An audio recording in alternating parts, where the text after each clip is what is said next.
प्रणाम, मेरा नाम वरदा नारायण है। मैं आप सभी का पुनः स्वागत करती हूँ अपने इस चैनल पर। मैं लेकर आ गई हूँ फिर से मासिक प्रेडिक्शंस फलित आपके राशियों के हिसाब से। तो सबसे पहले मैं आप सबको यही सूचित करना चाहती हूँ कि हम जो भी राशिफल लेते हैं वो चंद्र राशि के हिसाब से लेते हैं। आपके हॉरोस्कोप जन्म पत्रिका के हिसाब से जो आपकी राशि निकल कर आती है उसको चंद्र राशि कहते हैं और सनातन धर्म उसी को मान्यता देता है। तो मैं चंद्र राशि के हिसाब से आपके प्रेडिक्शंस कर रही हूँ, इसे कृपया आप मून साइन से जो मंथ के हिसाब से आप पैदा हुए हैं उनको कई बार आप अपनी राशियां मानकर अपना प्रेडिक्शन देखते हैं, उससे कंफ्यूज मत कीजिएगा। जन्म पत्रिका के हिसाब से जो आपकी राशि है उसी के हिसाब से अपने प्रेडिक्शन को श्रवण कीजिएगा। तो आइए जानते हैं मेष राशि वालों के बारे में 2023 जनवरी का महीना किस प्रकार व्यतीत होता नजर आता है। तो मेष राशि वाले जातकों के लिए मैं ये कहना चाहती हूँ कि समस्याएं तो वैसी ही हैं जैसे पहले थीं जीवन में जो चल रही हैं। सुख भी है, दुख भी है, मिला जुला सा महीना है। आप अपनी परेशानियों को पार करने के लिए आपको किसी की एडवाइस की जरूरत नहीं है। आपकी अपनी ही विजडम पर्याप्त है जो आपने over the period of time इतने समय में अपने अनुभवों से ज्ञात किया है, जाना है कि किस तरीके से किस चीज का हल निकाला जा सकता है या मैं किस रीति से इस परेशानी का हल ढूंढूं तो मेरा यह कार्य सुलझ सकता है। वो सब आपको पहले से ही विदित है कि किस रीति से आप अपने परेशानियों को पार कर सकते हैं। अपनी समझ से आप सब कुछ पहले से ही जानते हैं। उस विजडम से जो आपने पूजा से, ज्ञान से अर्जित किया है, जो आपने अपने पर्सनल अनुभवों से पाया है, आप सब जानते हैं। लेकिन फिर भी योग इस प्रकार का दिखता है कि सब कुछ जानते हुए भी आप कुछ करना नहीं चाहेंगे। यदि परिस्थिति कोई विकट है, सब कुछ जानते हुए उसको ठीक करना नहीं चाहेंगे। अगर परिस्थिति नॉर्मल मिली जुली चल रही है तो भी उसको बेटर करने के लिए कोई प्रयास नहीं करना चाहेंगे, क्योंकि आपके मन के अंदर कुछ इस प्रकार के उद्गार उठ खड़े हुए हैं कि मैंने पूर्व जीवन में सब कुछ प्रयास करके देख लिया, कोई फायदा नहीं है, तो अब मैं दोबारा ये प्रयास नहीं करना चाहता या करना चाहती हूँ। There is no result. ये सोच के आप दोबारा से कोई एफर्ट नहीं कर रहे, आप थक से गए हैं, एक गिव अप एटीट्यूड आ गया है। तो मेरी आपसे राय यही है कि गिव अप एटीट्यूड को गिव अप कर दीजिए। There is no need to take this attitude in your life. ये एटीट्यूड आ जाता है जब हम बहुत परिश्रम करते हैं और कोई उत्तर नहीं मिलता, हम किसी प्रकार से प्रोग्रेस नहीं कर पाते या चीजें दोबारा से कुछ टाइम बाद दोबारा पुरानी जैसी हो जाती हैं, तो कई बार हम सोचते हैं कि छोड़ो यार, जैसा चल रहा है चलते रहने दो। लेकिन अगर आप कुछ कर सकते हैं तो मैं आपसे ये प्रार्थना करती हूँ कि गिव अप नहीं करना है। प्लीज आलस्य, प्रमाद को, लथार्जिक होने को और किसी भी प्रकार के गिव अप एटीट्यूड को अपने जीवन में नहीं आने देना है। साथ ही अब मैंने बोल ही दिया है, लथार्जिक होने के भी थोड़े से योग आए हुए हैं, तो फिजिकल एक्टिविटीज को बढ़ाइए। आपका ब्लड सर्कुलेशन बॉडी में अच्छा रहेगा तो माइंड भी एक्टिव रहेगा, नहीं तो सुस्त रहेगा दिमाग। इसीलिए प्लीज फिजिकल एक्टिविटी दिन भर में आपकी होनी चाहिए। वॉकिंग तो कर ही लीजिए 15-20 मिनट, आधा घंटा, नहीं तो योगा कर लीजिए, प्राणायाम कर लीजिए। किसी भी प्रकार की फिजिकल एक्टिविटी आपने करनी ही करनी है अपने सेहत के लिए, अन्यथा ये डायरेक्टली आपको लेथार्जिक बना देगा। ऐसा नहीं है कि कोई हेल्थ के इश्यूज में देखती हूँ, हेल्थ इश्यूज नहीं है, बस ये है कि पढ़े रहने का मन करेगा कि बस पढ़े रहो, खाओ और पढ़े रहो, और कुछ करने का मन नहीं करेगा। डिप्रेसिव कई बार हो सकते हैं, कई बार विजडम की बातें करेंगे, मिला जुला सा रहेगा।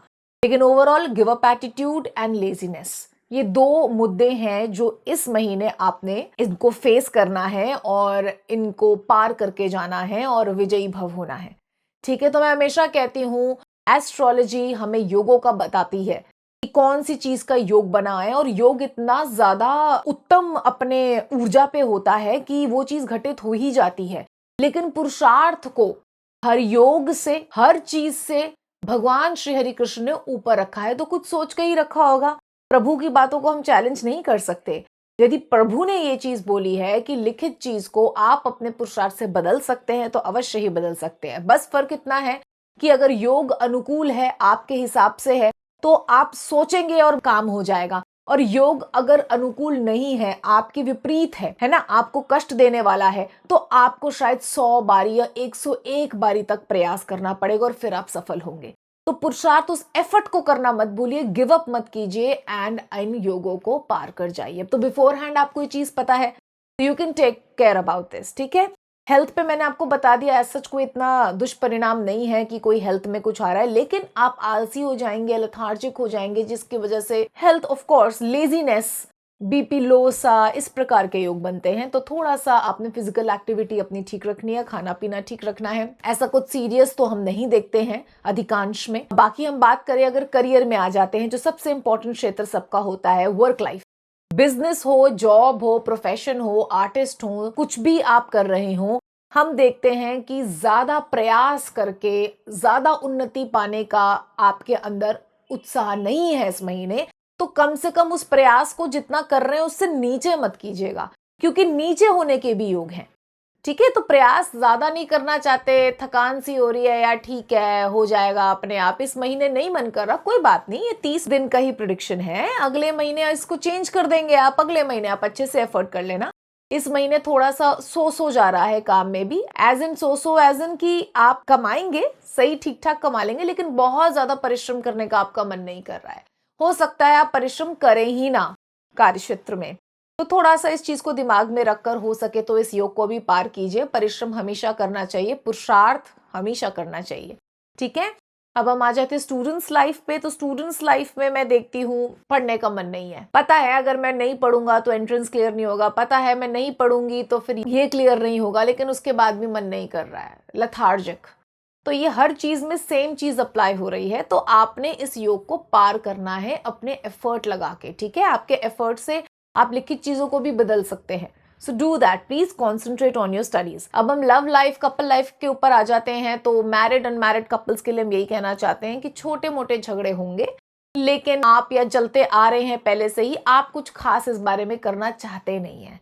आप थोड़ा सा आराम से रिलैक्स बैठे हैं कि चलो अपने आप ठीक हो जाएगा, मैं अब इतना नहीं समझा सकता है समझा सकती, जो चल रहा है उसे चलने दो।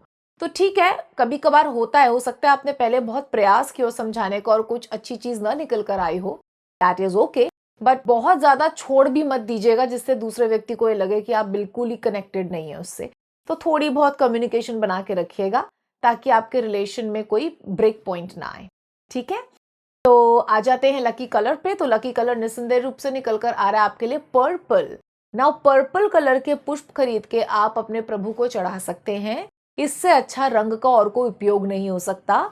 अगर आप पर्पल कलर के वस्त्र भी पहनना चाहते हैं तो पहले प्रभु को अर्पित करें, उसके बाद उस वस्त्र को पहने, या पर्पल कलर का प्रभु के लिए ही कोई वस्त्र खरीद के उनको पहना दीजिए और श्रृंगार कीजिए। माता रानी को पर्पल कलर की चुन्नी चढ़ा सकते हैं।